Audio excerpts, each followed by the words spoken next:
Hello viewers, Assalamu alaikum. It's me Ruxana Moon. Welcome to my new another blog and Madaripur last blog. চাইছিলাম তো আগের ব্লগে সব শেষ করে দিতে যেন আর মাদারীপুর নেক্সট পার্ট না আসে, বাট ভাবলাম যে আমার একটু স্পেশাল একটু মোমেন্ট কাটছে, তো ওইটা কেন আপনাদের সাথে শেয়ার করবো না বলেন। সেদিন আমি অনেক খুশি ছিলাম, অনেক পরিমাণে খুশি ছিলাম জাস্ট ওদের দুইজনের জন্য। এখন আমি ওদের দুজনকে আনতে চলে যেতেছি। এখন আমি এখানে অনেক বকবক করতেছি কারণ এইটাই, কারণ ওদের আসার কোনো প্ল্যানই ছিল না। হুট করে এক রাতে ডিসিশন নিয়ে তার পরের দিন একদম সব পরিপাটি করে ওরা যে আমার সাথে দেখা করতে চলে আসতেছে, শুধু দেখা করতে না আমাকে নিতেও চলে আসতেছে। তো আবার ওরা পুরো গ্রামটা উপভোগ করতে আসতেছে। তো আমি বললাম চলে আসো চলে আসো চলে আসো, আমি অনেক খুশি হবো। তো ওরা আমার খুশিটার জন্য চলে আসছে। চলে আসছে মানে একদম চলে আসছে, একদম না মানে আমার কাছে চলে আসছে, আমাকে নিতে চলে আসছে, আমার সাথে দেখা করতে চলে আসছে, আমার গ্রামটা ঘুরে দেখতে চলে আসছে। তো কারা আসছে? স্যার আর ইমো আসছে। ভাই ওরা দুজন ছাড়া এখন আর কোনো কিছু বেস্ট কোনো পার্ট আছে বলেন? বলেন নাই নাই, একদমই না। আমার আগের ব্লগ বা আমার ইনস্টাতে রিলস দেখলে বা আমার ফেসবুকে রিলস দেখলে বোঝা যাবে আমি ওদের দুজনকে কতটা প্রায়োরিটি দেন অ্যান্ড ওরা আমার জন্য কতটা স্পেশাল। আমার বোনের পরে আমি এদের দুজনকে মনে হয় অনেক প্রায়োরিটি দিছি, আর এরা দুজনই মানে আমাকে অনেক বুঝে, আর এদের দুজনের মাধ্যমে মানে আমি অনেক হ্যাপি থাকি। আমার একটু গেস করেন তো আমরা ওইখানে কি গানে নাচতে ছিলাম? আসছে ঘুরতে, এখন খাওয়া দাওয়া করা শেষ, ফ্রেশ ট্রেশ হয়ে আমরা আবার চলে যাবো ছবি তুলতে। আমি মেনলি এই ব্লগটা করতেছি এই বক বক করার জন্য, ওদের দুজনকে কিছু বলার জন্য বা আমিও ওদের ব্যাপারে কিছু শেয়ার করার জন্য আমি ব্লগটা মেনলি করি।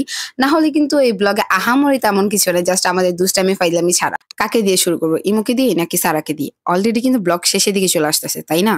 ইমোর সাথে আমার তো পরিচয় হয় 2023 সালে আর অক্টোবর মাসে। তো ওইখান থেকে তারপর আমার টানা একটা বছর পর ইমোর সাথে আমার দেখা হয় 2024 সালে নভেম্বরের 15 তারিখে। এর মাঝে আমার ইমোর সাথে আর তেমন দেখা হয় না। যাওয়ার প্ল্যান অনেক থাকার পরেও মানে প্ল্যান অনেক করার পরও আমার আর ওর তেমন দেখা হয় না বা হাই হ্যালো ছাড়া তেমন কথাও হয় না। এখন তো ইমোর সাথে আমার টোটালি প্রতিদিন প্রায় কথা হয়। আমাদের গ্রুপ হয়ে আড্ডা হয়, মজা হয়, কল দেই, দুজনে তিনজনে গল্প করি, হাজার গল্প করি, একজন আরেকজনের দুঃখ শেয়ার করি।